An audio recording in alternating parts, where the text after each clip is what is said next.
сайн байцгаана уу? Энд маань байна. Тэгэхээр бид нар Матай 2 дээр сонсч гэж бодсон юм. Херод хааны өдрүүдэд Юдэн Бэтлехэм хотод Есүсийг төрсний дараа дорн зүгээс зурхаач Иерусалимд хурж ирж байгаа. Тэгээд саяхан мэндэлсэн идэвчдийн хаан байна вэ гэд бид зүүнтэй түүний одыг хараад түүнд мөрөхөр ирлээ гэд хэлж байгаа байхгүй. Тэгээд Херод хааныхаа нэг сонсоод бас үнэхээр асуудалд ороод Христ чаханаас төрхүүлээ гэж асуугаад тэгээд би тэр хүүхдийг хаагаад олчвол надад хэлээрээ би бас очиод мөгч гэж худлаа хэлж байгаа байхгүй. Тэгээд тэр мэрэгд маань тэд хааны айлдруу сонсоод замдаа гарч байгаа. Тэгээд тэдний зүүнтэд гарсан од тэдний өмнө явсаар хүүхдийн байсан газар бүрд ирэв. Тэд одыг хараад үлэмж баяр хөөр болж ихэд баярлжээ. Тэгэд гэрт нь орж их мэрэгийн хамт байгаа хүүг хараад сүгдэн түүнд мөрөд ертөнцийн харцгаа нэгээд аалт гүгэл мэрийн бэлэг болгон барив. Херод уруу буцаж очих гэж бурхан яг тэгээд Матай 2:12-ыг хараараа энэ мэрэгд рүү Херод хаан руу байхгүй Херод руу бүү буцаж очих гэж бурхан зүүдэнд нь анхааруулсан гэж байгаа. Тэгэхээр бурхан зүүдэнд нь тэр гурыг Херодоор дахиж очиж болохгүй шүү, буцаж очиж хэлж болохгүй шүү гэж бурхан тэр гурван хүн зүүдэнд нь анхааруулсан байгаа байхгүй. Тэд ондоо замаар нутгийн зүг одлоо. Тэгэхээр Херод руу очихгүй тэгсэн Есүсийг аврах болж байгаа. Тэднийг явсны дараа эзний тэнгэр илж Йосефийн зүүдэнд үзэгдэж бос хүүхдийг ихтэй авч Египт рүү зүхт намайг чамд хил дуулахад тэндэ бай гэж хэлж байгаа. Тэгэхээр зүүдэнд нь эзний тэнгэрлэгч үзэгдэж байгаа байхгүй. Тэр зүүдээр нь аль алинд нь мэрэгдэж гисэн зүүдээр нь бурхан анхааруулад Херод руу явж болохгүй шүү гэж хэлж байгаа. Йосеф ч гэсэн яасан байна. Зүүдэнд нь бос хүүхдийг ихтэй авч Египт рүү зүхт гэж хэлж байгаа байхгүй. Тэгэхээр альва одоо зүйлд анхааруулж байгаа байхгүй. Анхааруулсан зүйлүүд бол маш чухал байдаг.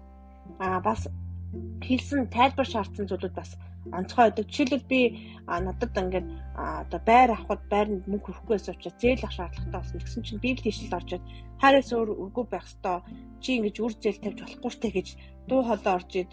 Би тэгээд ингээд библи ишлэлээр ярьж байгаа болохоор нь ерөөсөө ингээд эргэлзээд амар хэцүү байсан. Тэгээд зээл авах гэсэн зээл авах боломж амар багтаа хэцүү тиймэрхүү байдал байсан л та. Тэгээд би эзээс гуйсан байгаа. Эзэн минь та би яах ёстой вэ гэдэг. Тэгээд унтсан чинь зүүдэн дотор юу гэсэн бэ? Зүүдэн дотор би ингээд банкн дээр очиод нэг хар эмэгтэй байсан. Тэгээд тэр эмэгтэй дээр очиод бурхан яв гэд нарийнхан коридороор яваад маш жоохон нарийн коридороор явсан. Очсон чинь тэр хүн ингээд түлхүүр барьсан суужстэй мэ. Энийг бурхан чамд өгөөрэй гэжсэн ингээд түлхүүр өгч байгаа байхгүй. Тэгээд би тэр түлхүүрийг аваад байрныхаа түлхүүрийг авсан гэдэг мэдсэн. Босоод ирсэн чинь эзэн ишрэл өгөөд ингээд 4 сарын дотор чи ингээд байртаа олно гэж хэлсэн. Тэгээд тухайн үед бол би яг зүүдээр тэр илчилтэйг авсан. Тэгээд тэгэл ер нь бол тэр за болох юм байна эзэн амлсан юм чи хүртэл тараа гэд эзнээс хэлсэн зүүдийг би шууд мэдчихсэн. Яг бол би эргэлзээд исэн. Тэгээд банкн дээр зээл авах гэсэн болохгүй бас банкч болохгүй гэж хэлсэн. Би өөрөө ч эргэлзэжсэн байхгүй. Тэгсэн яг тэр зүүдний дагуу бол за яг бол боломжтой би банкн дээр очих юм гэж мэдсэн. Тэгээ банкн дээр очихгоо нилээ эргэлзээ тийшээ яваад ийшээ жав тийшээ жав гэдэг хүмүүстэй бас ингээд үзээд болохгүйсэн чи бурхан яг энэ банкн дээр очих гээд тэгээ очиод суусан чинь энд хараа эмхтэй байгаа гэж хэлсэн. Тэгээд нөгөө тэр банкнд ямар ч тийм дандаа цагаан одоо хүмүүс ажиллаж байсан л да. Тэгээд хаанаас хараа эмхтэй гарч ирсэн болоо гэсэн чинь жирэмсэн хараа эмхтэй гарч ирээд тэгээд миний зүүтэн төс дээр хараа эмхтэй гарч ирээд тэгээд тусалсан баг. Тэгэд өмнөдөө адилхан бас одоо тийм нэг шийдвэр гаргах гад бас амар хэцүү шийдвэрүүд гаргах гад яах вүлээ гэж сандраад байжсэн чи бас зүүдэнд үзүүлсэн байгаа. Би ингээд уцаар ярьжсэн чинь миний уцны ингээд цэнэглэгч нь хүрийн баасан дээр наалтцсан. Тэгээд яг энэ цэнэглэх боломжгүй болсон байсан. Тэгсэн чинь нэг хүн хурж ирээд бааснаас нь ингэж хохолж авч туслаад тэгээд хөөх яанаа ч одоо дахиж ашиглаж болох юм уу гэсэн чинь болноо ингээд арчаад болчдгийг гэж хэлээд тэгээд хүнтэй тэгээд холбож болдог гэжсэн байхгүй. Тэгээд би энэ хүнээр дамжуул би харилцаа холбоогоо засах юм байна. Надад энэ хүн өөр нэг чухал хүнтэй холбож өгөх юм байна гэдэг ойлголтыг би авсан байна. Тэгээд тэрний ачаар би бас тэгээд үйлчлэлт маань бас хэрэгцээтэй миний хувийн амьдралд хэрэгцээтэй бас үйл явдлууд бас өрнөсөн байдаг. Яг маргааш нь тэр зүүдэнд орж исэн хүнтэйгээ би уулзсан байдаг. Тэгээд онцгой бас юм яг чийдрүүд дээр бурхан сануулсан за болгоомжтой осол аваар болохыг бас би мэдсэн байна. Гэтэ чиний хүүхд болно чиний ямар ч одоо хохирол учрахгүй шүү. Гэтэ ийм аюултай болохоор байна шүү гэж сануулсан тохиолдод бас нэлээд их байдаг байгаа. Тэгэхээр зүүдээ ингэж хамгаалж унтах явдал бол маш чухал.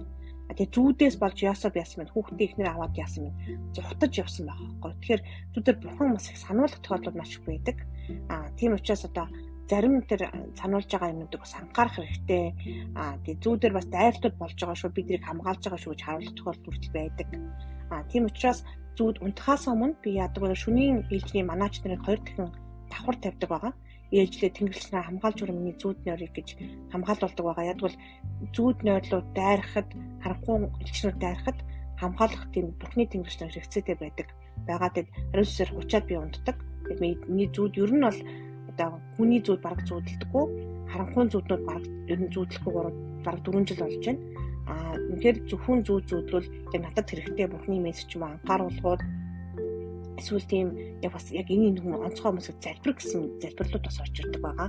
Би заримдаа бас зүүдэндээ бага хүмүүс залбирсан чинь 2 өдрийн дараа үзчих дандаа тэд жинхэнэ хүмүүс биш таарсан. Миний огт танихгүй хүмүүс. Тэгээд тэгсэн чинь хэсэг хүмүүс уулзаад дандаа самны өвчтөй хүмүүсийг би залбир таарсан. Биелүүлсэн эмэгтэйчүүд маань уулзаад уулзалтан дээр ийм хүмүүстэй уулзлаа надад зураг явуулсан чинь нөгөө хүмүүс нь бас байж тарж ирсэн. Би тэгээд би шүн зүүдэндээ үгүй эзэн минь би өдөрч хүн залбирч идэг шүн хүртэл зүүдэндээ хүн залбирч байгаа та өөр хүнээ залбирч болтгүй юм гэж бараг маргалж ирсэн. Тэгээд би дараа нь зургийг харсан дараа би гимжсэн. Би чинь ингээд зүүдэндээ жинхэнэ хүмүүсийг би залбирсан байж тээ гэдгийг би ойлгосон баа. Тэгэхээр хүний зүүдээр бол үнэхээр чухал шүү. Тэгэхээр хүний махан байвал яг унтаж амарч болдгүй яг гэхдээ сүнс бол одоо ер нь унтдаг зүйл бол биш. Гэхдээ эзэн дотор сайхан амарч явах явдал маш чухал шүү. Тэгээд зүүд нойронд чинь үнэхээр эзэн үзэгдлийг үзүүлэх болтугай. Бас үнэхээр ойлголтыг өгөх болтугай. Есүс нэрээр залбирanгуйлаа. Амен.